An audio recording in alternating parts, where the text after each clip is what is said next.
Sabi, dini toya maka adjectives. Wasenga ka alam shipashi. English a le la de tha. English စကားလုံးတွေကိုတွေ့တယ်။အဲ့ဒီကိုတွေ့တဲ့စကားလုံးကအသစ်ပဲဖြစ်ဖြစ်အဟောင်းပဲဖြစ်ဖြစ် noun လား adjective လား verb လား adverb လားအရင်ခွဲရပါတယ်။အဲ့ဒီလိုကွဲနေမှာအင်္ဂလိပ်စာကလွယ်ပါတယ်။မကွဲရင်အင်္ဂလိပ်စာကခက်တယ်။အဲ့ဒီလို noun လား verb လား adjective လား adverb လားစသည်ဖြင့်ဝါစင်က၈ပါးကွဲမှအင်္ဂလိပ်စာကကိုယ့်အတွက်တက်ရတာလေ့လာရတာသုံးရတာပို့ပြီးလွယ်ပါတယ်။အဲ့တော့ဒီနေ့မှာသင်မဲ့ပွဲပုံမှာရေးထားတဲ့စကားလုံးတွေကအားလုံး adjectives လို့ပြောလိုက်တာ ਨੇ သူဒီအကုန်ဒေါ်ဆုံးအောင်ပါလာပြန်ရဒေါ်ဆုံးတဲ့ adjective တွေဒီအင်္ဂလိပ်စာမှာ၃နေရာနေပါတယ် noun ရှိ verb to be ရဲ့နောက်တက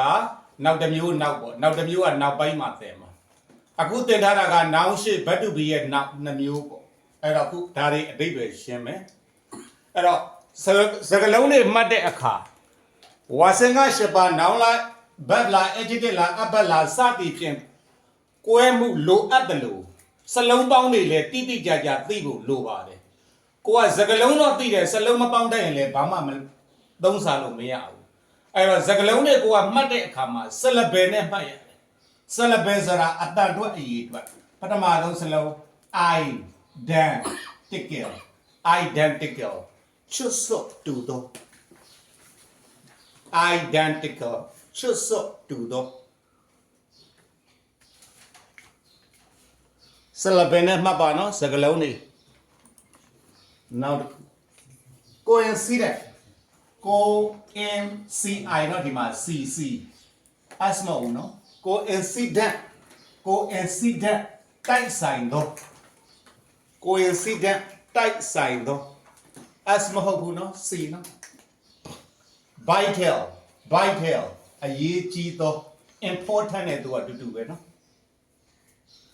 deadly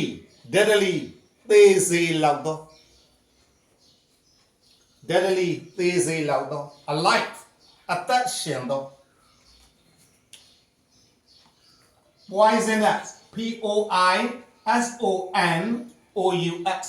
poisonous poisonous အစိတ်ပါသောနောက်တစ်ခု superstitious အယူသီးသောနောက်တစ်ခု notorious နာမည်ဆိုးဖြင့်ကြော်ကြားသော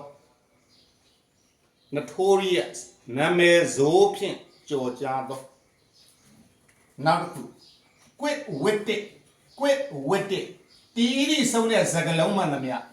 တစ်လို့ထွက်မှာနော် witted တက်ဆိုပြီးမထွက်နဲ့နော် quick-witted ဖြတ်ထိုးဉဏ်ရှိသော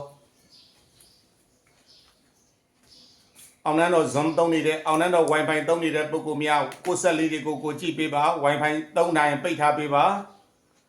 ဆက်ကြသွားပါတယ်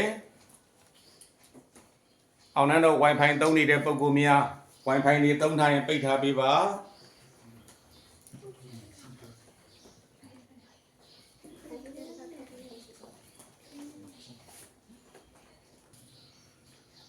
ဆက်သွားပြီ talented ပါရမီရှိသော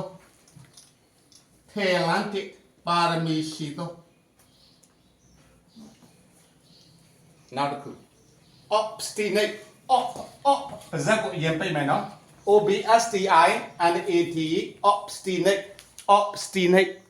obstinate ခေါင်းမာသော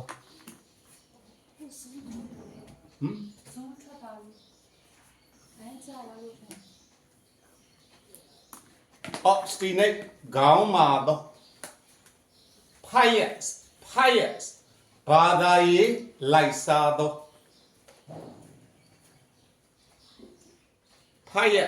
ဘာသာရေးလိုက်စားသော arrogant မိုက်မဲသော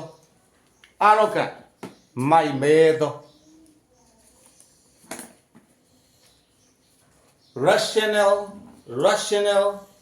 ကျိုးကြောင်းစီလျော်သော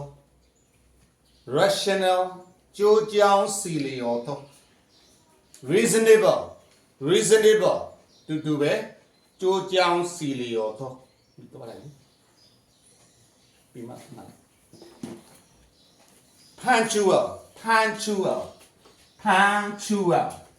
အချိန်မှန်တော့ဒီလို adjective တွေမှတ်တဲ့အခါ antonym synonym နဲ့မှတ်ရတယ်နော် subject verb meaning same meaning punctual အချိန်မှန်တော့ strict strict စီကံကြီးတော့ strict စီကံကြီးတော့ mean mean ကစီနေတော့ extra big extra big အတုံးအဖြုံကြီးတော့ extra big အတုံးဖြုံကြီးတော့ extraordinary extraordinary တဘာဝလွန်ဖြစ်တော့ extraordinary တဘာဝလွန်ဖြစ်တော့တာမန်ထက်ထူးခြားတော့ marvelous marvelous အယံကောင်းတော့ marvelous အယံကောင်းတော့ argumentative argumentative အငင်းအခုန်တန်တော့ argumentative အငင်းအခုန်တန်တော့ argumentative အငင်းအခုန်တန်တော့ sympathetic sympathetic တနာတက်တော့ sympathetic တနာတက်တော့ garrulous garrulous စကားများတော့ garrulous စကားများတော့ self confident self confident ကိုယုံကြည်တော့ self confident ကိုယုံကြည်တော့ childish childish ကလေးဆန်တော့ childish ကလေးဆန်တော့ fussy fussy ဇီဇာကြောင်တော့ fussy ဇီဇာကြောင်တော့ impatient impatient စိတ်မရှိတော့ impatient စိတ်မရှိတော့ aggressive aggressive ရန်လိုတော့ aggressive ရန်လိုတော့ literate literate literate စာတတ်တော့ literate စာတတ်တော့အတန်တွယ်လေးတွေပြီးမှနောက်တစ်ခေါက်ပြန်တိုင်ပေးပါမယ်